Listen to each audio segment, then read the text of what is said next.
السلام عليكم. وفيديو جديد هنتكلم فيه النهارده عن امام عاشور في ظل التخبط بتاع مستوى الفريق الفتره اللي فاتت، وفي ظل ان احنا مش طمنين، او ان احنا مستنيين صفقات، او ان احنا مش عارفين المستقبل بتاعنا هيبقى ايه وايه الدنيا اللي هتحصل السيزون ده، وهل السيزون ده ربنا يكرمنا ببطوله من البطولات اللي جايه ولا لا. في ظل كل ده بيظهر امام عاشور وبيعود من تاني وبيتألق، وهو اللي يشيل الاهلي على كتافه حرفيا اخر 3 4 5 6 متوشه. مش عيب اللي احنا نقول كده، خلي بالك. مش عيب، ده زي ما احنا انتقدناه لازم نشيل بيه ان هو في قمه مستواه حاليا وفي اعلى تركيزه جوه الملعب وبره الملعب. الدنيا دايره ازاي والموضوع ده بدا من امتى وايه ارقام امام عاشور الفتره اللي فاتت، هو ده اللي هنعرفه ان شاء الله في الفيديو بتاع النهارده. يا ريت لو انت بتتفرج من على اليوتيوب تدعمنا بالسبسكرايب واللايك للفيديو المتين، ولو انت بتتفرج من على الفيسبوك ما تنساش اللايك والشير للفيديو عشان يوصل لاصحابك ويوصل لهم كل جديد، ولو انت بتتفرج عن طريق تيك توك او عن طريق الانستجرام ما تنساش فولو للاكونت وشير للفيديو. ويلا بينا نبدا الفيديو بتاعنا بعنوان امام عاشور ومستواه الفتره الحاليه. لعشاق الارقام اللي هو احنا مش من ضمنهم بصراحه، احنا ما بنحبش الارقام، احنا بنحب اللي حصل في الملعب بنقوله تمام. وبكل امانه امام عاشور فايق جدا الفتره دي ولسه ما كملش، يعني كل اللي هو فيه ده ولسه ما كملش مثلا قول 70% من مستواه.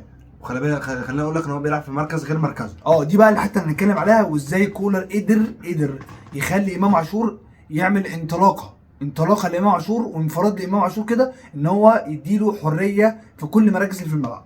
طيب، من بعد مباراه باتشوكا اللي كانت كارثيه بكل ما تحمله المقاييس، واللي كانت كابوس على كل جماهير النادي الاهلي، وبالنسبه لنا دي كانت يعني يعتبر اكتر حاجه زعلتنا من ساعه لما بدانا نشجع كوره. والله يا جدعان احنا حاطين الدخله بتاعت ماتش باتشوكا على اللابتوب بتاعنا. دي حقيقه يعني عشان نتحسر والكاس يعني. كمان قدامنا. اصل دي مثلا مش ماتش نهائي افريقيا، انت فاهم، ولا ماتش مثلا في نهائي كاس مصر، ولا مثلا خسرنا دوري، انت خسرت بطوله قاريه، انت خسرت نص نهائي العالم، انت فاهم، وخسرت ان انت تتاهل لاسهل نهائي كاس عالم للانديه في التاريخ. عشان بس ممكن الناس يقول لك ايه يا عم، ايه المشكله؟ ايه المشكله ما نخسر يعني مباراه عادي، ما ياما خسرنا والاهلي بمن حضر والكلام كل ده، الكلام ده جميل، بس انت خسرت نص نهائي العالم، انت فاهم. يا ريت الناس تبقى مستوعبه الحته دي.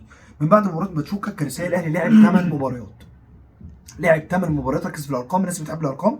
لعب 8 مباريات، سجلنا 16 هدف، يعني دبل، فاهم، دبل بقى، يعني الاهداف دبل المباريات. سجلنا 16 هدف، امام عاشور جاب منهم الاتي: جاب منهم هدف قدام شباب بلوزداد الجزائري اللي هو استلمها بالكعب وحطها في سقف الجون، الهدف السادس. اسيست القفشه قدام المصري، مباراه كانت مهمه جدا، مباراه كانت رخمه، صعبه جدا، كانت رخمه جدا. امام عاشور قدر ان هو يعمل اسيست، ودي الحاجه المميزه في امام عاشور، ان هو مهاري تمام، ولمسته حلوه للكوره، عشان كده الكوره خلاه يلعب في كذا مركز في الملعب، ودي اللي هنتكلم عليها بعد شويه، فاهمني. مش زي قفشه ما يلعبش جناح نهائي، لعبها مع موسيماني وفشل بكل ما يتعمل قيس. وهو قفشه ذات نفسه طلع وقال ان موسيماني كان بيديله ادوار ما بيحبهاش، وبدا مع كولر وفايلر وكولر الاثنين كان بيلعب صانع لعب صريح، هو صانع لعب يا نص ملعب. طيب، اسست القفشه قدام المصري، عمل مباراه عالميه، لعب فيها وسط ملعب وجناح. في الماتش ده امام عاشور لعب نص ملعب، ودي ميزه امام، وقلب ان هو يلعب جناح. دي ميزه امام اللي هو يقدر يفيدك في كذا حاجه. جوكر، لعيب جوكر. هدف قدام سموحه، مباراه برضو كانت رخمه. هاتريك قدام استاد ابيجان خارج الملعب، ومن هنا بدات انطلاقه امام عاشور، انك تجيب 3 اجوان بالشكل. لو انت اتفرجت على اهداف كمان، ايه اهداف، لا اهداف، عارف، اجوان بقى، اللي هو اجوان لاعب حريف، خصوصا الجول الثاني. يا جدعان لعب في كل المراكز يا جدعان في الماتش ده، يعني ال3 اجوان، جول وهو مهاجم، والجول الثاني عمل فولو برضه مهاجم تاني، والجول الثالث جناح. فده دليل ان هو فايق. ده انت كده عارف اللعيبه اللي زي دي، اللعيبه زي نوعيه امام عاشور، نوعيه كريم فؤاد، نوعيه وسام ابو علي، نوعيه وسام، نوعيه احمد فتحي قبل ما يعتزل. اللعبه دي حرفيا احمد فتحي كان اتفرجوا عليه يا جدعان، اللي ما حضرش احمد فتحي اتفرجوا عليه في اي مباراه خارج الارض، اي مباراه خارج الارض تنين. فاللعيبه اللي هي بتبقى عارف، اللعيبه الشوارعجيه في لعبها زي امام عاشور كده، اللي هو ما يهمنيش بقى خارج ارض جوه وزي الارض. الشحات، بس الشحات ما عندوش استمراريه. الشحات ما عندوش استمراريه، امام عاشور هو اللي دايما بنطالبه بالاستمراريه، لان هو لعيب جامد. حط تحت كلمه جامد دي 100 خط.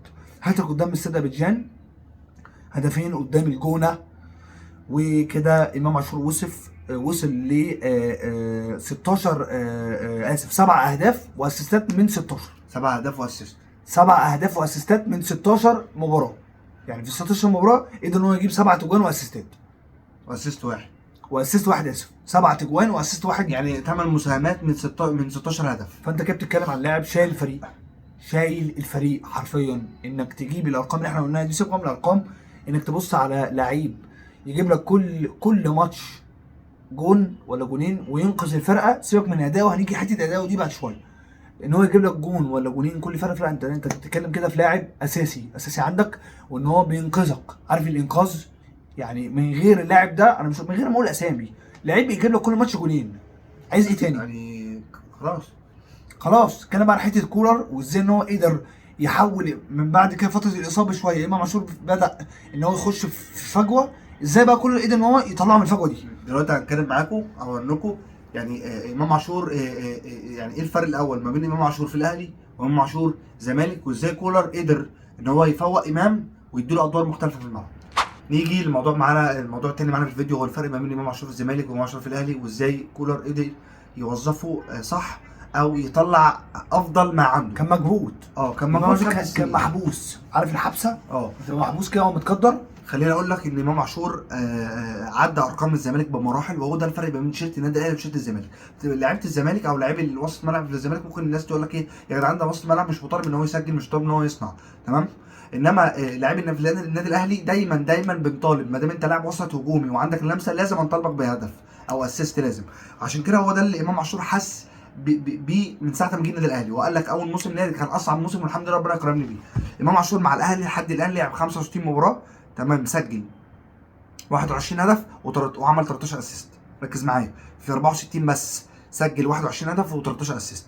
انما مع الزمالك لعب 102 مباراه، سجل 15 وصنع 11. احنا 64 ولسه ما جابش ال 100 عدى ال 20 هدف وعدى الايه ال 10 اسيستات. انما مع الزمالك 102 ويا دوبك 15 هدف بس و11 اسيست، تمام. طيب ايه الفرق ما بين ده وده؟ الفرق ما بين امام زمالك وامام اهلي ان امام اهلي عارف قيمه التيشيرت، يعني ايه، عارف الضغط وعارف ضغط الجماهير عليه، عارف يعني ايه النادي الاهلي، يعني ايه لاعب وسط ملعب هجومي يشارك في ماتش اساسي مطالب ان هو يعمل كل الامكانيات اللي عنده. انما لاعب في الزمالك منفوخ على الفاضي، بيقعدوا ينفخوا في اللعيبه نفخ، تمام، بيلعب بس عشان خاطر ايه اللقطه. بس خلينا صراحه وبنقول ان اداء امام مع الزمالك كان في مباريات فيه اداء بيبقى خرافي، مع الاهلي مش بنشوفها غير بنسب متفاوته، تمام. يعني احنا نفسنا اداء امام عاشور مع الزمالك يرجع تاني نشوفه مع الاهلي. وده لسبب مهم على فكره، ان امام عاشور في الزمالك كان بيعتمد على الحل الفردي اكتر. انما اللعب الاهلي مختلف شويه، انه اللعب الاهلي جماعي. انما لما كلنا عارفين الزمالك لما بيلاقي نجم عنده صاعد بيعتمد عليه بشكل اساسي، وجماهير الزمالك بتبتدي تفخم فيه حتى لو وحش، فاهم؟ ده بيدي دفعه ايجابيه. احنا للاسف كجماهير اهلي ما عندناش الكلام ده. لو لقيت ماتش ان هو بدا يأنن، بدا يتحرفن زياده، عايز يفرد نفسه، عايز يبقى نجم المباراه الاوحد، بنضغطه. انت فاهم؟ يعني ما عندناش الحته دي، عشان كده كده ياخد راحته يعني. عشان كده عند الزمالك دايما نجاح امام عاشور، اعرف ان هو دايما بيبقى فردي، نجاحه فردي. كان دايما امهر لاعب، احسن لاعب، احرف لاعب هو وزيزو بن شرقي كده، فاهم؟ لكن في الزمالك، في الاهلي الحل عنده لازم يبقى جماعي. عشان كده دايما قلنا بلاش حنكشه كتير. لما اول ما جه الاهلي بلاش حنكشه كتير، بلاش تشوط في السما، بلاش عايز ياخد اللقطه، عايز يبقى مان اوف ذا ماتش على الفاضي، وده ما ينفعش. ونيجي بقى للحته الثانيه، ان اللي ازاي امام عاشور قدر يخرج من اللي هو فيه بعد مباراه باتشوكا. النادي الجماهير مسكت امام سلخ ما رحمتوش، تمام، ما رحمتوش. بعديها حصل المشكله بتاعت الشناوي، الدنيا بدات ايه بقى، فاهم انت يعني ايه امام عاشور اتضغط. فامام عاشور، نوعيه امام عاشور دي لما تفوقوا لحاله، ويقال ان هو بدا بقى، يعني بدا ما بقاش يقعد مع كهربا زي الاول. امام عاشور حط تركيزه في الملعب، هتاخد منه حلويات وقطايف. تركيزه بدا يبقى بره الملعب وكل ده مش هتاخد منه اي حاجه. هو يقدر يشيل الاهلي، انا بقول لك اهو، امام عاشور يقدر يشيل كل ماتش الاهلي، يقدر بامكانياته اقصاها قوي هيعمل لك اسيست او يسجل هدف واحد، تمام. زي وسام، لو حد بيخدم عليه صح هيشيل الاهلي ل 60 موسم قدام، تمام. فامام عاشور الكولر عرف يخرجه من حته من الزون بتاعه ان هو لاعب فردي، يبدا يخرج كل امكانياته اللي عنده، تمام. برده كولر عنده حته اللي هو قرصه الودن دي، بيقرص ودنه في التدريبات وفي كل حته. فكولر عرف يخرج افضل ما عند امام عاشور. ليه؟ لان هو بدا يخليه يلعب جماعي اكتر، يخلي تركيزه في الملعب، بدا يحط معاه قفشه، بدا اداله ادوار جديده. هو في الاول كان بيعتمد عليه ودي اللي كان بيلعبها في الزمالك، بس ما عرفش يتاقلم فيها امام في الاهلي. لان هو كان وسط ملعب جناح. فعلا يعني مش وسط ملعب حر. يعني لو اتفرجوا على ماتش باتشوكا كان بينزل على الدايره، لو حر وسط ملعب حر يعرف يخرج بالكره من اي جهه، من اي جهه. انما كولر كان مقدره ان هو كان بيلعب بيه 8 او بيلعب بيه صانع لعب صريح، اللي هو وجود امام عاشور في قلب الملعب. مش هقول لك مش مهم، لكن مهم في بعض الاوقات، والبعض التاني لازم ترميه على الخط، لازم ترميه كجناح. هو امام عاشور كده، لكن انت تعتمد عليه ان هو 10 صريح مش هيديك كل اللي انت عايزه. عشان كده كولر اداله ادوار ان هو يلعب بقى. قال له ايه؟ قال له يعني عيش بقى، فاهم؟ هديك بقى دور ان انت ادوار مركبه، شمال شويه على الخط، خط يمين شويه، قلب الملعب يخش مهاجم تاني، لان امام عاشور مهاري، من النوع المهاري والفينش بتاعه حلو. دي عبقريه من كولر. مش مهاجم تاني بمعنى ان هو ايه المهاجم المحطه ولا هو بيديله تحت المهاجم، يعني ياخد الكره على طول، يعني يخلي امام يستلم، يحرك هو وسام ابو علي بقى، يقول له انت مين ناحيه اليمين يا امام، هتستلم من الشحاته وتستلم من الباك اليمين اللي عندنا الله يرحمهم كلهم، هتستلم وهتبدا انت توجه وسام هيجري لك وانت هتوجهه، سواء كان بباصه او بتمريره او بتسديده. فهي دي الادوار الجديده لامام عاشور. بجانب دور الجناح احنا شايفين بصراحه امام عاشور في مركز الجناح مش وحش، ولو كمل فيها برضه مش وحش لو بدا يركز ويلعب. مش كل حاجه حل فردي، لو بدا يركز ويلعب جماعي. حل فردي مطلوب، هو عنده المهاره، مهاري، يعرف ياخد واحد على واحد ويعرف يعدي من واحد واثنين وثلاثه عادي. تمام. بقى ادوار امام عاشور الجديده هي دي سبب فوقان امام عاشور. بدل ما كان لاعب 8، قصدي لاعب وسط 8 او 10 صرف، لا بدا يخليه مهاجم تاني شويه، بدا يخليه جوه، يديله ادوار على 18، يديله ادوار على الخط اكتر. تمام. فهو ده ميزه تالق امام عاشور مع النادي الاهلي، والفرق ما بين امام عاشور اهلي وامام عاشور زمالك. في نهايه الفيديو اتكلمنا عن فيديو سريع كده عن سر تالق امام عاشور في 8 مباريات اللي فاتت، وقلنا ان هو سجلنا 16، مسجل منهم 7 وصانع هدف، يعني 8 مساهمات من 16 هدف ده في لاعب واحد.